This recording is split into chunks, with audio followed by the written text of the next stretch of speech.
Hey everyone, welcome to our small footprint. Today is Thursday, I think, and I thought I'd share with you my sourdough pizza. So I was slack last night and didn't make my pizza dough last night, so I've done a bit of a tweak to my sourdough recipe so that I could do it same day, only if it's warm enough obviously. It's been about 20 degrees all day today, if not a bit higher. So I'm going to share that with you. The recipe will be in the show notes and I'll share the footage of how I did it, but I also wanted to share with you and I did some recipe testing on a new biscuit recipe today, a sourdough molasses oat type cookie thing, so I'm going to share that too. And I wanted to show you what else we got done out in the garden. So in here, let me turn you around and you can have a look.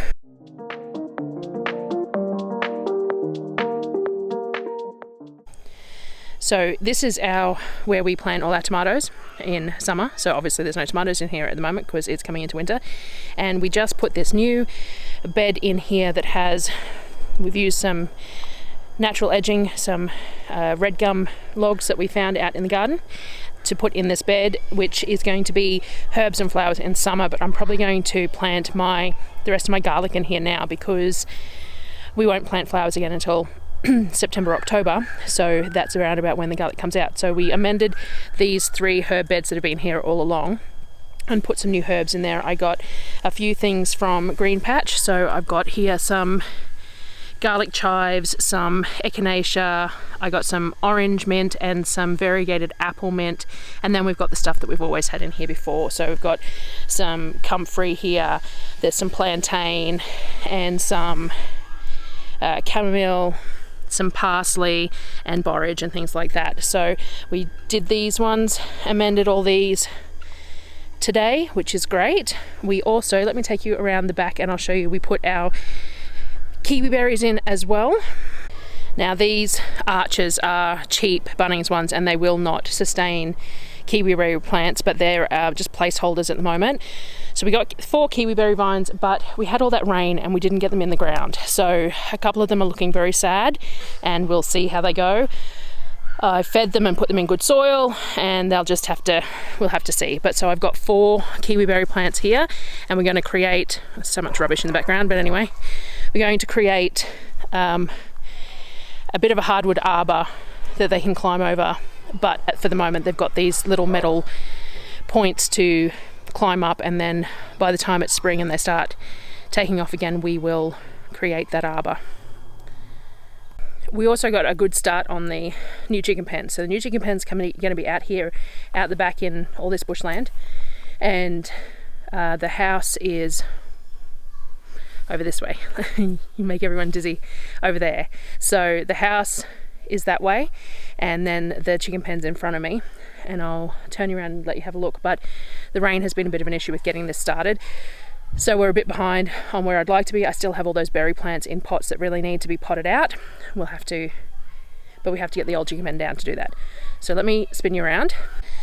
So this is one corner post here and it goes all the way through to there. So what we've done is we're going to have 3 different sections, one for the ducks, one for Fox and his hens, and one for Rainbow and his hens, and we're going to add some more hens to them as well.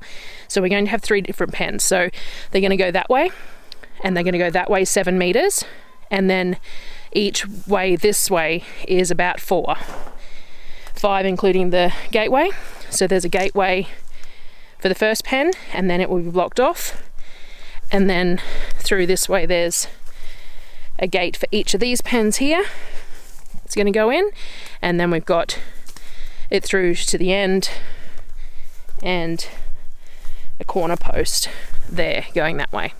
So we've still got all the middle dividers to go and the back obviously, but it's definitely getting there. So each pen is going to be about 35 square meters. We're going to put covered nesting boxes in there as well, and obviously we'll have wire up from this roofing iron that's dug into the ground a little bit, but that is going to be it. So they'll have all this great space inside with some trees and all that sort of stuff as well. Lots of dappled shade throughout the day. It's sunlight, but it's covered a lot of the time as well. I think they'll really enjoy it. So as I said, I had been slack with getting my sourdough pizza dough started the night before. So normally I do overnight risers, especially in this weather, but I had just not got around to it. It was a really cold evening and I didn't do it before it chilled, and anyway. So I decided to adapt to my recipe slightly to make a same day sourdough. It worked out okay. It would have been better if it was a bit warmer today, and if I had have got started a little bit earlier maybe and put it in the fridge for an hour before I used it, but it worked out quite well. It rose well, and it was puffy and chewy, and it was perfectly fine. So I mixed together 775 grams of water with 1300 grams of flour, 250 grams of starter, 4 teaspoons of sugar, 25 grams of salt, and 100 grams of olive oil, and then brought it all together, stuck it in the KitchenAid till it all came up off the sides. It's a very wet dough. All my pizza doughs are pretty high hydration, so it's a wet dough, but it's fairly easy to handle so long as it rises enough, improves enough. So I stick it in these square containers to watch the rise. This allows me to see quite distinctly how far it's risen, whether it's doubled or tripled or whatever, and you can, because it's clear, you can see the big bubbles in the side too. So I find that square containers are really great for things that you actually want to observe the rise on and be aware of. So I put in this and just put it aside somewhere that wasn't in direct sunlight but was warm, and let it go for the day. I wanted to make some biscuits of some sort. We made Anzac biscuits around about Anzac Day, but they're pretty heavy on the sugar, so I was trying to find something slightly different but similar that we could have, that Darryl and I could have with a coffee of an evening. We always have a coffee after dinner, and it's nice to have just something with that coffee. We used to have dessert of some sort, and we don't do desserts anymore really, but having just something nice with a coffee, especially in winter, but even during the day in winter I tend to snack a little bit more than I do in summer. We have more coffees during the day, and having the biscuits there, it just seemed like a nice idea. So I had excess sourdough starter as well, so I thought that I would use the sourdough starter that I had and try and put together a bit of a biscuit recipe. So I did a bit of Googling, and these are sort of what appears to be called the World War II molasses oat biscuits. There's a whole lot of recipes that are called that have very similar ingredients, and I just adjusted the ratios that I needed to get these to work. Now, I am going to make them a couple more times before I give a definitive recipe on it, because first time is never the greatest to do it. And I also want to try, I use these with ghee, but ghee is a fairly expensive ingredient for us, so if I could get them to work with coconut oil, that'd probably work really well. And I think I might like to add some coconut for a bit more texture. So anyway, they turned out really nice. They are tasty. They're not overly sweet, because I didn't want them too sickeningly sweet, but I wanted that molasses flavour in there, and they turned out quite nice. Browned nicely on the bottom, spread a little bit. They're quite fluffy, so I will make them again over the next few days, and I will try and give you a recipe once I figure out what add-ins I can put in to give that texture lift, and share it and make sure that it works the second time, of course, because that's always an issue.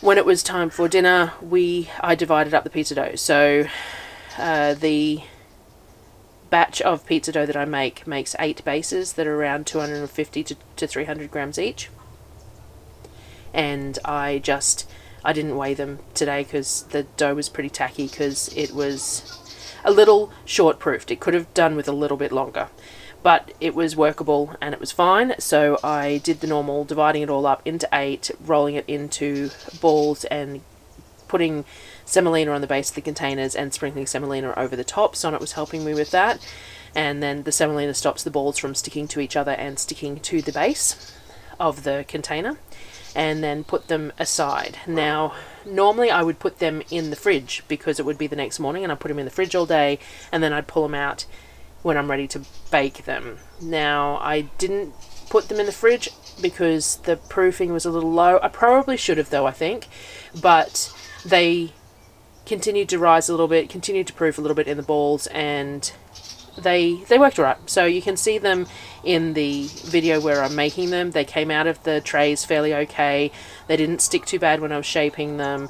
I wouldn't want to get too fancy with the shaping of it, but it worked out fine. So I might back off the hydration just a little bit if I'm going to do a same day one again, but it worked well for same day sourdough pizza bases, which is pretty neat to have. So this is us making the bases, like making them ready to go in the oven. We had a variety of things to put on them. We had some pulled pork left over. There was some grilled chicken thighs left over. We always use corn. I've roasted tomatoes with a bit of barbecue plum as the base sauce, and then there was caramelized onion jam on ours as well.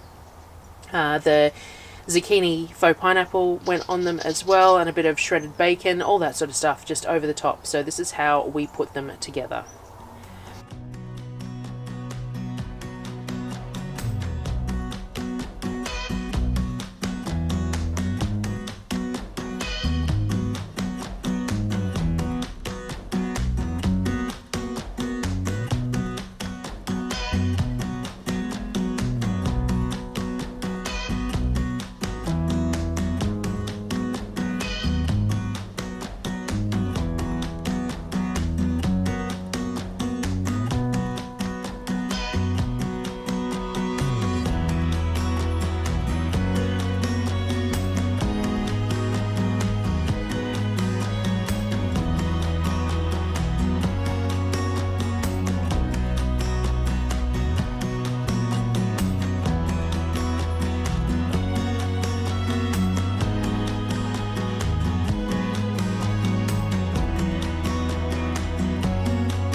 I didn't get any footage of the kids cooked because I was serving them, didn't think about it, but this is mine cooked, so I have cheese on mine.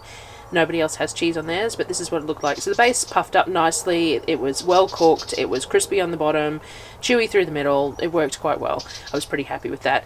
We always put homemade mayo on ours, the kids and Darryl especially, because their pizza doesn't have cheese. I probably don't need it, but I really like it, so I add it to mine as well. So we just drizzle a bit of homemade mayo over the top of the pizza as well when we serve it. So that was today's efforts. We got lots done today and it's really great. We just got to keep chugging along. I think we need some more concrete for the next little post, so I think Darryl has to go into town tomorrow to get some more concrete, and then we can keep on chugging along. Still waiting to get some timber for the gates and stuff too, but we're just gonna have to keep on doing what we can do each day. So thank you very much for joining me again today, and I will see you again in another couple of days with some more updates and whatever I happen to be cooking in the kitchen as well. I still have to do my own corned beef this month. I've still got the beef there to corn and smoke to make pastrami, so I've still got that to do, and I've got the hamper coming on Saturday, so I will be sure to film that and share it because I forgot last month. So I will see you again next time. Thanks.